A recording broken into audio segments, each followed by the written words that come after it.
Hey guys, good morning to all of you. हर रोज की तरह मैं आप लोगों के लिए फिर से लेके आया हूं वोकैब शो। और दिन की शुरुआत करेंगे हम न्यूटन के थॉट के साथ। न्यूटन जी का कहना था, strive not to be a success comma but rather to be of value. यहाँ पे एक अच्छा शब्द है स्टार्टिंग में दिया हुआ है। स्ट्राइव का मतलब होता है किसी चीज़ के लिए अथक प्रयास करना। तो न्यूटन जी का कहना था कि सक्सेसफुल होने के लिए अथक प्रयास मत करो, अथक प्रयास करना है तो वैल्यूड होने के लिए करो। सो इसी थॉट के साथ वोकैब शो स्टार्ट करेंगे, लेकिन उसके पहले आज 3 बजे CGL और CPO के लिए एक बैच 45 दिन का लॉन्च हुआ है, उसे ज्वाइन करना ना भूलिएगा। मेंस का बैच 5 बजे रन हो रहा है, उसे भी ज्वाइन करना ना भूलिएगा। तो चलिए आज के दिन का जो पहला शब्द है उसे देखेंगे। पहला शब्द है हमारा टैड।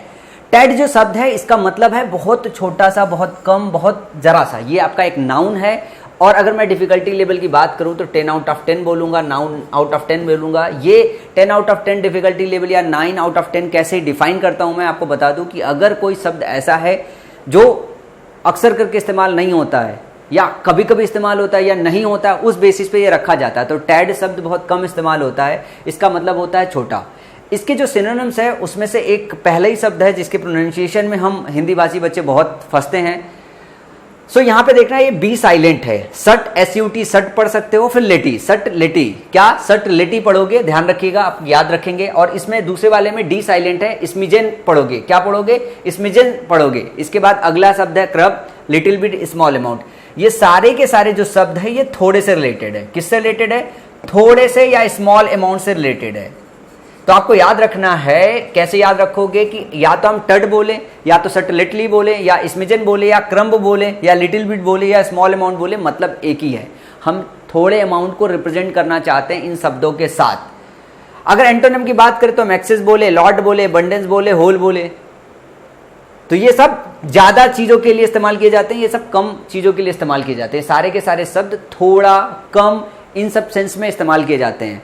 अगर मैं बात करूं यूसेज को लेके तो इट इज ए टैड, ये बहुत थोड़ा है। टू एक्सपेंसिव फॉर मी, और बहुत एक्सपेंसिव है मेरे लिए। इसके बाद अगले शब्द की तरफ चलेंगे। थोड़ा सा जोश मैं भी बनाए रखूंगा और आप भी बनाए रखिएगा क्योंकि 10-12 मिनट की वीडियो है। अगला शब्द है रिबफ। अगर मैं डिफिकल्टी लेवल की बात करूं तो 6 आउट ऑफ 10 में इसे बोलूंगा, लेकिन कई बार आपके एग्जाम में पूछा गया। रिबफ का मतलब होता है मना करना, अस्वीकार कर देना, टू टर्न डाउन और रिफ्यूज कर देना। यहाँ पे एक बच्ची देख रहे हो, बच्ची को दवा पिलाई जा रही है, बच्ची मना कर रही है। तो अगर मैं बात करूं कुछ और ऐसे शब्द जो मना करने से रिलेटेड होते हैं तो रिफ्यूज करना, जो कि यहीं पे इस्तेमाल है। रिजेक्ट कर सकते हो आप, रेप्रीमेंड कर सकते हो, अवॉइड कर सकते हो, डिनाई कर सकते हो, स्पर्न कर सकते हो। अगर आप स्पर्न करते हो कोई चीज या अवॉइड करते हो तभी तो आप किसी चीज को मना ही करते हो ना। देखो, अवॉइड जो चीजें होती है वो डायरेक्टली मना नहीं करना चाहते हो, इनडायरेक्टली मना करते हो। आप चुपचाप निकल लेते हो, सीधे सीधे नहीं बोलते भाई हम नहीं लेंगे।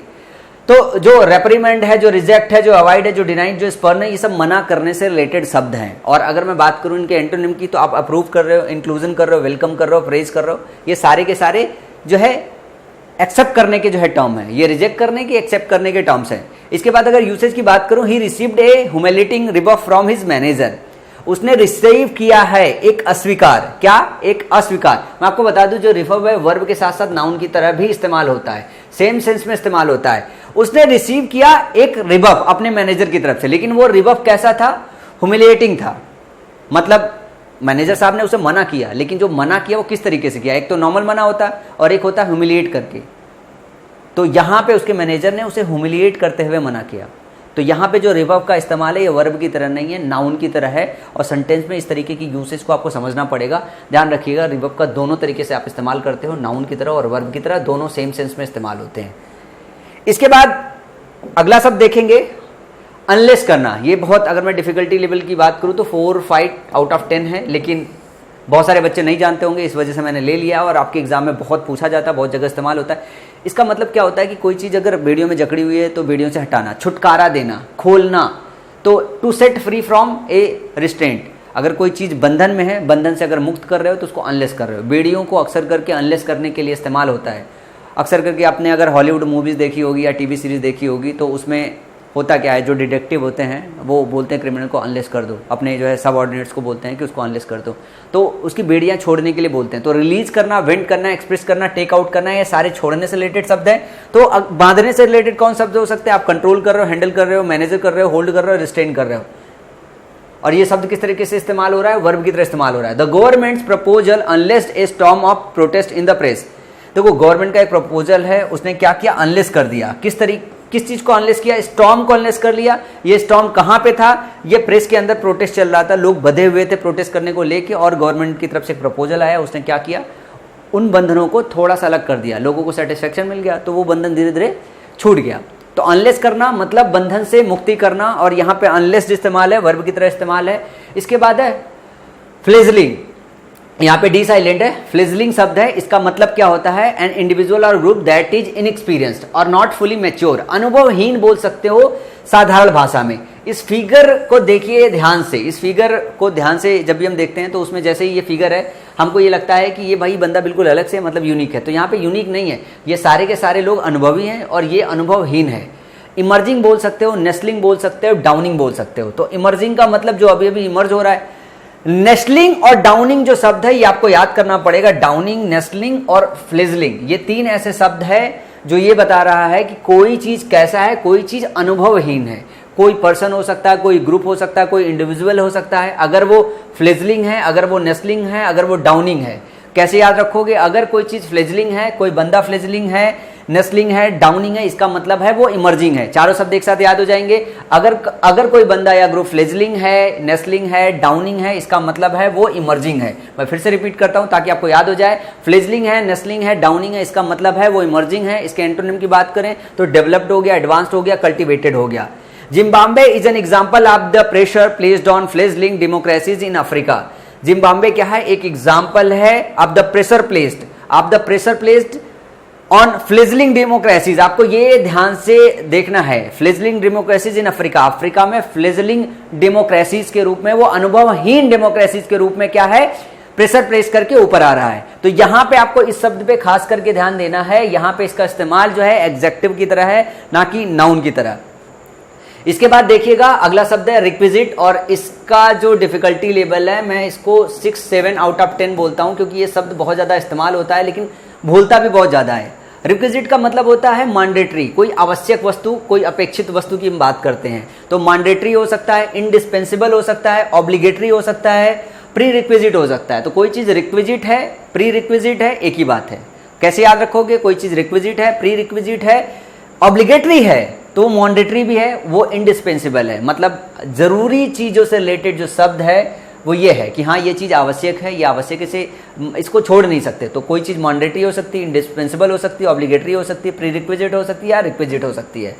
और इसके एंटोनिम की बात करें तो ऑप्शनल हो सकता है, नॉन कंपल्सरी हो सकता है, अनइसेंशियल हो सकता है, एक्सपेंडेबल हो सकता है। सो यूसेज की बात करें, he possesses all the requisite skill required for this job. भाई वो जो बंदा है वो क्या है, उसके अंदर सारी की सारी जो स्किल्स है वो रिक्विजिट है, मतलब है पहले से ही है। मैंडेटरी जितनी भी किस तरीके की स्किल है, रिक्विजिट स्किल की बात हो रही है, मतलब मैंडेटरी स्किल है, वो सारा का सारा पोजेस करता है। पोजेस करने का मतलब उसके अंदर है पहले से ही। किस तरीके की, रिक्विजिट स्किल, मैंडेटरी स्किल। इसको कैसे याद रखोगे, रिक्विजिट स्किल मतलब मैंडेटरी स्किल, जरूरत वाली स्किल। तो रिक्विजिट का मतलब आवश्यक। इसके बाद अगला शब्द है गम्शन। गम्शन का मतलब होता है साहस या फिर करेज। इस बंदी को देख रहे हो, बंदा है या बंदी मुझे पता नहीं, जिसको जैसे समझ लो। अगर आप बंदी हो तो बंदी की तरह समझ लो, बंदे हो तो बंदे की तरह समझ लो। गम्शन का मतलब होता है ताकत, साहस, करेज। इसके लिए कुछ और अच्छे शब्द हैं जो आपको याद करना पड़ेगा। करेज हो गया, ये तो आप जानते हो। प्लक, आप इसको याद कैसे करोगे, कोई चीज आप प्लक कर लेते हो, फूल पत्ती प्लक करते हो, ये मैं आपको निमोनिक्स बता रहा हूँ। प्लक करते हो मतलब आपके अंदर साहस है। इसको आप ऐसे समझ लो कि किसी के घर से जाके प्लग करके लेके आना, कोई चीज मतलब साहस दिखाना। तो प्लग जो शब्द है वो गम्शन से है। और मेटल, मॉक्सी, स्पंक, ये नए वर्ड है जो आपको याद करना पड़ेगा। मॉक्सी, मेटल का मतलब साहस होता है, मेटल दिखाना, साहस दिखाना। Mettle, moxie, spunk. और मेटल को कैसे याद रखोगे, मेटल बहुत ठोस होता है, बहुत सॉलिड होता है। उससे दिमाग में डालने की कोशिश करोगे कि अगर कोई मेटल है मतलब वो बहुत साहसी, बहुत करेज वाला है। तो गम्शन, करेज, प्लक, मेटल, मॉक्सी एंड स्पंक, ये सब साहस से रिलेटेड शब्द हैं। अगर हम बात करें एंटोनिम्स की तो कावर्डिक हो गया, पुसिलैनिमिटी हो गई, क्रेवनेस हो गई, स्पाइनलेसनेस हो गई। आपके अंदर स्पाइन ही नहीं है, स्पाइनलेसनेस हो गई, इसका मतलब है कि आप कमजोर आदमी हो। तो with his gumption he will make a success of himself, वो अपने करेज के साथ अपनी जिंदगी में सक्सेस पा लेगा। ठीक है, तो विथ हिज गम्शन, गम्शन नाउन की तरह इस्तेमाल है। इसके बाद अगले शब्द की तरफ मूव करेंगे, स्केप्टिक। स्केप्टिक बहुत, मैं तो इसको 3 आउट ऑफ 10 बोलूंगा, लेकिन ले लिया क्योंकि एग्जाम में बहुत आता है और वन वर्ड में भी कई बार आ चुका है। ए पर्सन हु डाउट्स, संदेही बोलते हैं हिंदी में। A person who doubts that an idea और बिलीव एग्जिस्ट और इज वैलिड। कोई आइडिया सही है, वैलिड है, अगर ये स्टेटमेंट बोला जा रहा है तो वो सारे के सारे लोग जो इस पर संदेह करते हैं कि नहीं ये वैलिड नहीं है, ये एग्जिस्ट नहीं कर सकता, उन सभी लोगों को स्केप्टिक बोलते हैं। फेस देख रहे हैं, जैसे मान लीजिए कोई मैंने स्टेटमेंट बोला कि हाँ ये चीज़ ऐसे होती है और ऐसे एक्सप्रेशन आना चालू होता है, मतलब ये संदेह बड़ी नज़र से देख रही, क्या तुम सही में सच बोल रहे हो, ऐसा है? तो ये संदेह वाली ये जो चीज़ होती है ना, इसको हम बोलते हैं स्केप्टिक। और इसके लिए अगर स्केप्टिक के लिए और अगर और शब्द की अगर बात करें तो डिसबिलीवर हो गया, साइनिक हो गया, क्वेश्चनियर हो गया, डाउटिंग हो गया कि डाउट है भाई, क्वेश्चनियर का मतलब हो गया कि आपके अंदर दिमाग में क्वेश्चन चल रहा है, आपको विश्वास नहीं है, डिसबिलीवर हो गया। अगर एंटोनिम की बात करें तो बिलीवर ले लोगे, फॉलोअर लोगे, न्यू का मतलब होता है नया, एमेच्योर, शौकिया। और यूसेज की बात करें, सी इज ए स्केप्टिक, वो स्केप्टिक है, एंड डीप थिंकर, और डीप थिंकर भी है, एंड लाइक्स टू जज बाय इंट्यूशन, और क्या करती है वो पसंद करती है अपने इंट्यूशन से चीज़ों को जज करने को लेके। तो स्केप्टिक का मतलब संदेही होता है। हिंदी में से याद रखेंगे, बहुत सही याद रहेगा ये, संदेही। स्केप्टिक होना मतलब संदेही होना, संशयमयी होना।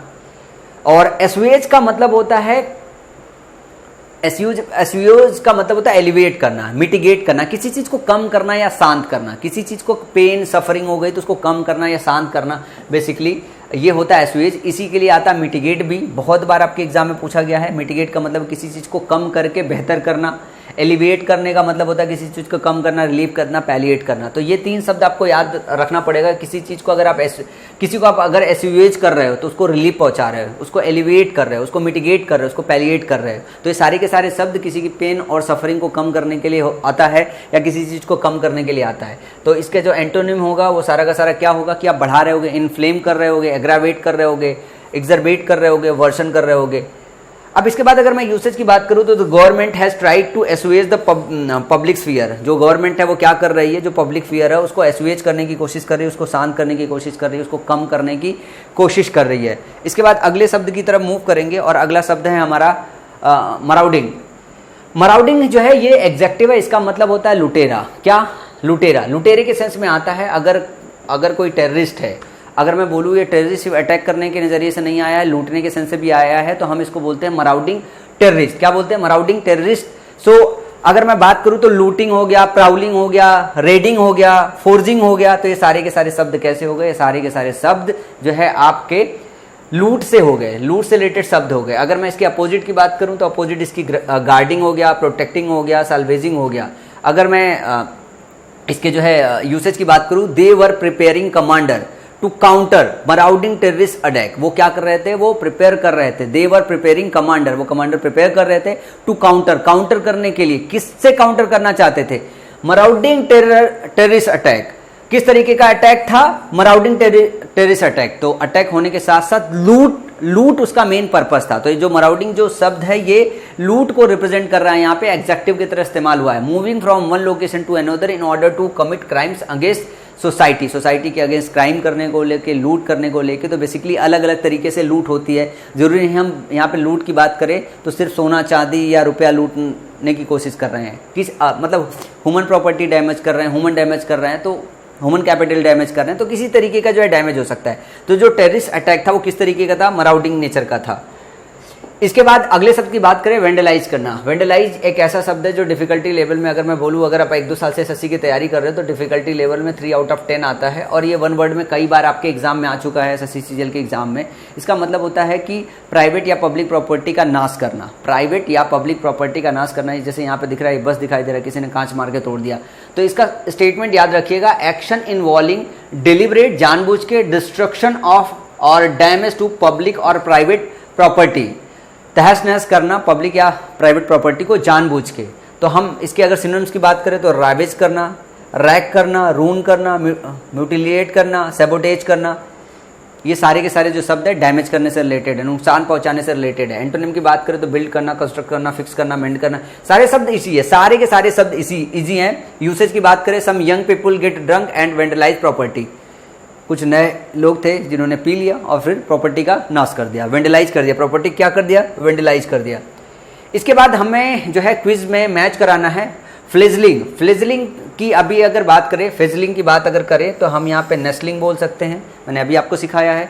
गम्शन का मतलब अभी आपने देखा है ताकत होता है। गम्शन का अगर ताकत का मतलब मैंने बोला कि प्लग करके ताकत दिखा सकते हो। रिबब का मतलब तिरस्कार है, और जो शब्द आपके पास यहाँ पे है ये है रिजेक्ट। और अगर मराउडिंग की बात करें हम, तो मराउडिंग अभी हमने देखा है शब्द, ये लुटेरे के लिए है। और आप मराउडिंग का मतलब म्यूटिलेट कर सकते हो अगर मैं सही हूँ तो। स्केप्टिक का मतलब हो गया साइनिक।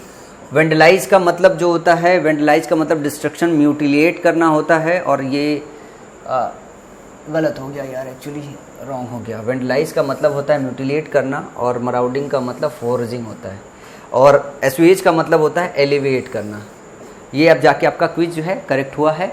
तो उम्मीद करता हूँ आज जो मैंने वोकैब सिखाने की कोशिश की है, आपको जो है ये वोकैब अच्छे से प्रिपेयर हो गया होगा। और इसी तरीके से हर रोज़ सुबह जो है मैं आप लोगों के लिए वोकैब शो लाता रहूँगा। Thank you for watching this video.